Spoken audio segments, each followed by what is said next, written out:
Okay, let's dive into some buy low wide receivers. We're going to be talking about some guys coming off injuries. We're going to be talking about maybe a rookie or two. I think that a lot of these players have the upside to win your league. But before we get into anything, go down there, drop a like on this video. No idea how we're still gaining subscribers. I figured that we would have topped up by now, but thank you for everybody subscribing. You know, I'm going to continue to live stream every single day for y'all, answering as many questions as possible. So if you've already subscribed, just make sure hit the bell next to the subscribe button. That way you know when we go live. That way you can come get your question in. But if you can't make it to a live stream, just ask it down there in the comment section. You know, I'm still going to be answering as many of those as I can get to. And last warning, everybody, please make sure you take advantage of this. On Underdog Fantasy, you know, you can always check out these cool player props. You can get into weekly drafts, maybe win a big tournament. But also, if you use promo code FLOCK, they're going to match your first deposit dollar for dollar up to $100. And only if you use promo code FLOCK are you going to get access to this Cooper Kupp half a receiving yard line. So go deposit $10. Hell, you have $20 in your account. Go bet that $20 on the over with Cooper Kupp here. Take that free money. But that should be it. Let's go through. Let's dive into our first wide receiver. The first trio of guys I'm going to talk about for 30 seconds. Because 90% of leagues, I know you're going to tell me, Mason, this is idiotic. Nobody would ever trade him away. But I have noticed, because I answer hundreds of questions in the comment section, because I answer hundreds, if not thousands of questions in these live streams every week, there are people panicking on Justin Jefferson, Jamar Chase, Davante Adams. And when I say panicking, you're not seeing them get traded for James Robinson. Of course not. But just the fact that they are now pieces that you actually have the ability to trade for, where people are not viewing them as untouchable assets. The buying window on these three guys has opened, but it's going to be open for about this long. I don't need to tell you why these are elite level assets, but they're still clearly players that you cannot trade away under any circumstance. And it's very hard to go out of your way and overpay for them, just knowing what we have from a week to week standpoint with the ceiling that each one of them possesses. So I'm not going to talk about it in depth. But if somehow the down week for Jefferson, 2 weeks in a row now, the down week for Jamar Chase, or the down week for Davante Adams opens up this small of a buying opportunity, you're not getting a massive discount on them, but the fact that you can trade for them in the first place, in my opinion, should be a massive discount. Now, our next guy we're going to be looking at, you are actually going to get a discount. This is going to be Keenan Allen. With Keenan Allen, y'all know I was all aboard the Keenan Allen over Mike Williams train coming into the season. I thought it was crazy that people were advocating to go and draft Mike Williams over Keenan Allen. The reason for this, we've talked about it time and time again. Mike Williams is the deep threat wide receiver in Los Angeles. Mike Williams is the guy that's going to be stretching the defense. He's going to be providing a lot of space underneath for guys like Keenan Allen, Austin Eckler. You'll be able to get targeted closer to the line of scrimmage. And now if we look at Keenan Allen coming back this week, I think that it's a safe spot to assume, like we said coming into the season, that he is yet again going to be the wide receiver one for Justin Herbert. He's going to be a wide receiver that over the past 3 years has commanded about 10 targets a game. He's commanded a target share about 25%. And what I also like about the Keenan Allen call here is we've seen Austin Eckler be really disappointing. I think these targets closer to the line of scrimmage, maybe you actually have some more of them going over to Keenan Allen if Austin Eckler continues to disappoint. Plus, Rashawn Slater going down for the year here is going to make it where the overall offensive line's worse for Los Angeles. Now, I don't necessarily want to say, okay, this means that Keenan Allen is significantly better, because of course a worse offense is going to lead to fewer red zone opportunities, which will lead to fewer touchdowns. But at the same time, if Justin Herbert all of a sudden has to get the ball off more quickly, is he going to allow those Mike Williams routes, those Mike Williams double moves over the top? He's not going to have time for those to develop. I think that we actually see Keenan Allen with a very safe target share. I'll be a little bit conservative on how we rank him this week. Of course, you're going to have to go through and continue to monitor the practice reports. But I think Keenan Allen, specifically in a full PPR format, is someone we want to be going after. In a non-PPR league, maybe you make the argument that Keenan Allen's never had a high enough touchdown rate to justify the touchdown upside it would require for a non-PPR format for him to be a league winner. But if you're playing in a PPR league, that target volume is hard to ignore. Now, our next wide receiver is actually going to be a pair of teammates. And this is going to hinge on the mainstream view of what's going on in Tampa right now. I understand. Yes, I agree. Tom Brady has looked very bad. Tom Brady looks like he doesn't care. Tom Brady looks like he's completely checked out. But we got to look at the context of this situation. We had a Tampa Bay Buccaneers offense coming into the year where you had Mike Evans, Chris Godwin, Julio Jones, Russell Gage, Leonard Fournette, and what happened to these 5 skill positional guys? Well, Chris Godwin, hamstring, down week 1. Mike Evans, suspended. Had to go up against Lattimore week 2. Regardless, Evans down. Obviously, Julio Jones, as expected, goes down with the knee injury. Russell Gage plays this past week, but was limited the entire week going into it, still dealing with his own injury. Same thing with Leonard Fournette, who's been limited, was able to play, I think, just out of necessity, knowing that they had nobody else here. So the numbers, if you're looking at Tom Brady, dramatically down this season. Tom Brady at 673 passing yards, where we came to expect 300 passing yards week in and week out for Tom Brady a year ago. Well, he has yet to hit 300 passing yards this season, but is this due to Tom Brady falling off a cliff, or is this due to Cole Beasley being a wide receiver that's one of Tom Brady's top options? I think it's probably due to the latter. So I think that we get the Tampa Bay Buccaneers as a much better offense down the stretch. I think that you still have Mike Evans as a wide receiver 1 coming back. Maybe the week off, the suspension was able to allow Mike Evans to fully recover from this ankle injury. Now, obviously with Godwin, have no news on when we're actually going to be able to start him. Really only trading for Chris Godwin on a team where we're 3-0, on a team where we're 2-1, and we're looking for that long-term upside. Don't go out of your way and trade for someone like Chris Godwin on a build where we are currently sitting at 0-3 and we need points right now, because you may not get it for Godwin. Now, our next wide receiver was the breakout wide receiver 2 weeks ago. We said don't start him. I still don't necessarily think that we can start him this week either.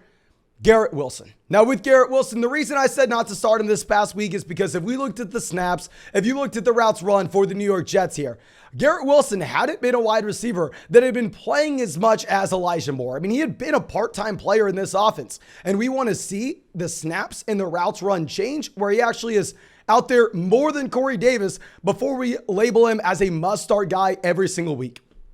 But if we are looking at long-term upside here, I want to just cover how damn impressive Garrett Wilson has obviously been. Everybody knows this. But from a snap perspective, so far this season, you have 217 snaps for Elijah Moore. You have 182 snaps for Corey Davis. And you have 132 snaps for Garrett Wilson.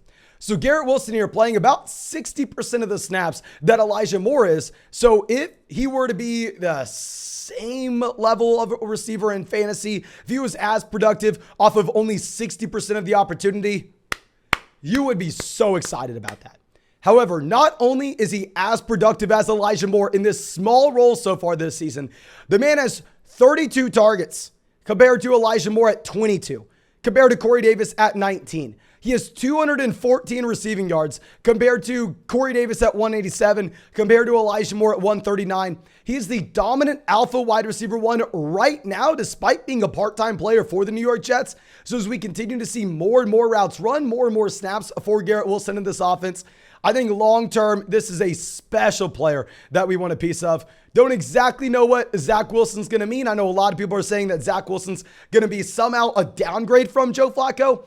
I don't agree with that. I think Zach Wilson's a bad quarterback. I think that Joe Flacco's a bad quarterback at this point of his NFL career. It's probably going to be a lateral move over, but for these elite level talents in this offense with these rookies and Breece Hall and Garrett Wilson, I want to get so damn excited.